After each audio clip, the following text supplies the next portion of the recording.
ఇది రోజువారీ జీవితాలకే కాదు, ఈవెన్ రాజకీయ నాయకులకి, రాజకీయాలకి, రాజ్యాంగానికి, డెమోక్రసీకి గూడా ఛాలెంజ్‌గా తయారైంది. కాబట్టి ఒక లేని విషయాన్ని ఉన్నట్టుగా, జరగని విషయాన్ని జరిగినట్టుగా, జరిగిన దాన్ని మార్చి చెప్పటం, తిప్పి చెప్పటం, అసందర్భంగా కోట్ చేయటం, ఇవన్నీ గూడా చాలా సమస్యలు కాబట్టి, ఏఐని వాడేటప్పుడు, ఏఐ అప్లికేషన్స్ ఇది ఏఐతో చేసిన అప్లికేషన్ అని డిస్క్లైమర్ అయితే ఇస్తున్నారు ప్రస్తుతానికి కొన్ని కొన్ని ప్లాట్‌ఫార్మ్స్‌లో. అది సరిపోదు.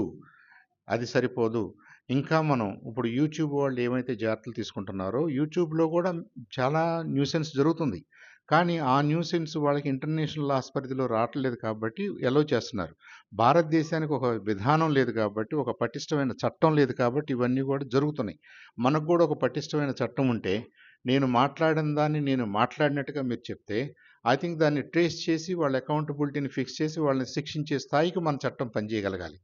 ఇలాంటి ఆలోచనలు మీకు జర్నలిజంలో ఉన్న ఇబ్బందులు, పొలిటీషియన్స్‌కి ఉన్న ఇబ్బందులు, జ్యుడిషియరీలో ఉన్న ఇబ్బందులు, లా ఫై క్రైమ్ ఫైటింగ్‌లో ఉన్న ఇబ్బందులు, అన్ని రంగాల్లో ఇబ్బందులున్నాయి.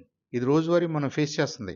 దీన్ని ఎవరో ఒకళ్ళు అర్థం చేసుకొని, ఎవరో ఒకళ్ళు డాక్యుమెంట్ చేసి, ఎవరో ఒకళ్ళు ప్రమోట్ చేస్తే కానీ పెద్దల దృష్టికెళ్ళదు కాబట్టి, ఒక స్వచ్ఛంద సంస్థగా దీన్ని చేయాలి అని వరల్డ్ ఏఐ గవర్నెన్స్ ఫౌండేషన్ వారు చేస్తున్న ప్రయత్నం. అందుకు మనం మద్దతివ్వాలి. అందుకు దాన్ని సపోర్ట్ చేయాలి. ఇప్పుడు మీ సమస్య మీరుగా ఎళ్లి రిప్రజెంట్ చేసుకోరు. ఒక పార్టీ వాళ్ళు రిప్రజెంట్ చేస్తే, ఆ పార్టీకి ఉన్న ఇబ్బంది కాబట్టి రిప్రజెంట్ చేస్తున్నారంటున్నారు. లేదు ఒక నాయకుడికి ఏదన్నా ఇబ్బందొస్తే, ఆ నాయకుడి సమస్య అనుకుంటున్నారు. ఇది నాయకుడి సమస్య గాదు, పార్టీ సమస్య గాదు.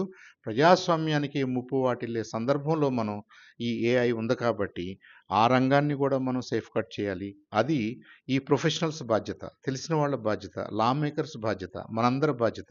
మీడియా గూడా ఇలాంటి ఆలోచనలు పంచుకోవడం ద్వారా ప్రజల్లో అవేర్‌నెస్ పెరుగుతుంది కాబట్టి మిమ్మల్ని అందరిని ఇన్వైట్ చేయడం జరిగింది. మీరొచ్చినందుకు ధన్యవాదాలు.